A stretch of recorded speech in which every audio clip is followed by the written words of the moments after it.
શિક્ષણ એ બાળકોના જીવન ઘડતરનું માઇલસ્ટોન છે। અભ્યાસની સાથે રમતગમત સાથે આનંદ મેળવવા શાળાઓ તરફથી પ્રયાસો હાથ ધરવામાં આવે તો બાળકોના અભ્યાસક્રમ આનંદમય અને ટેન્શન મુક્ત બની રહે છે।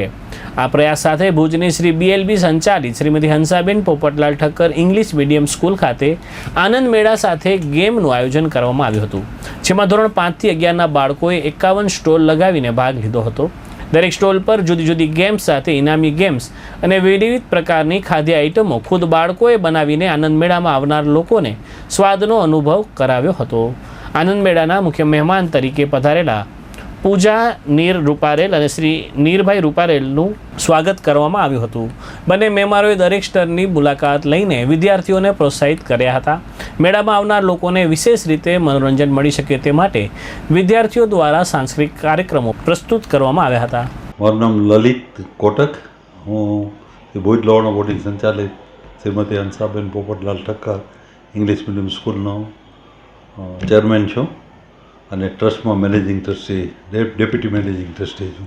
દર વર્ષે અમે બાળકો માટે સાંસ્કૃતિક પ્રોગ્રામને બધું કરતા હોઈએ છીએ।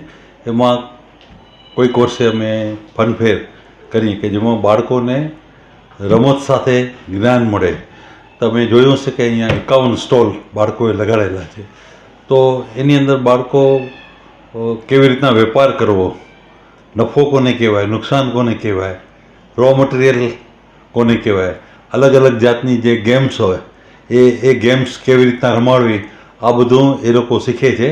તો એમને પોતાને શીખવા મળે, ક્રિએટિવિટી આવે અને આગળ જતાં એમને આ પોતાનો અનુભવ છે એ કામ લાગે, એના માટે આ ફનફેરનું આયોજન કરવામાં આવે છે। બાળકોને ગમે એવો આ પ્રોગ્રામ છે, કારણ કે બાળકોને એમ થાય કે અમે કંઈક કર્યું। તમે જોયું હશે કે ખાવાના સ્ટોલ જે લગાડેલા છે, તો બાળકો પોતે જ બધું કરે છે અને એનું સેલિંગ કરે છે। એનો ભાવ પણ એ લોકોએ નક્કી કરેલો છે કે એક ડીશના આટલા રૂપિયા।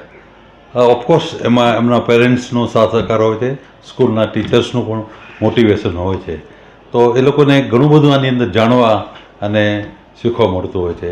અને આ બેઝિકલી બાળકો માટે વર્ષમાં એક દિવસ એવો હોય કે જે આનંદનો છે, બાળકો ફૂલ આનંદ માણે છે આની અંદર। મારું નામ ધૈર્ય ઠક્કર છે અને હું SBLBA સ્કૂલમાં ભણું છું અને આજે આપણી સ્કૂલમાં ફનફેરનું આયોજન કરવામાં આવ્યો હતો અને ફનફેરમાં અમારા 3 કોર્નર હતા, ગેમ્સ, સેલિંગ અને ફૂડ કોર્નર, અને એનામાં બધાને ખૂબ જ પ્રોફિટ થયો છે અને ખૂબ જ નવી નવી ઓપોર્ચ્યુનિટી અને સ્કૂલને પણ ખૂબ જ નવા સ્ટુડન્ટ્સ અને બીજા બધાને એન્જોય કરવા મળ્યો છે અને બીજા બધા વાલીઓ પણ એન્જોય કરી શક્યા। સાથે સાથે બધા સ્ટુડન્ટ્સને પણ કેટલો જાણવા મળ્યો કે માર્કેટિંગ કેવી રીતે કરાય અને કોમર્સ લાઇનમાં આગળ કેવી રીતે વધી શકાય।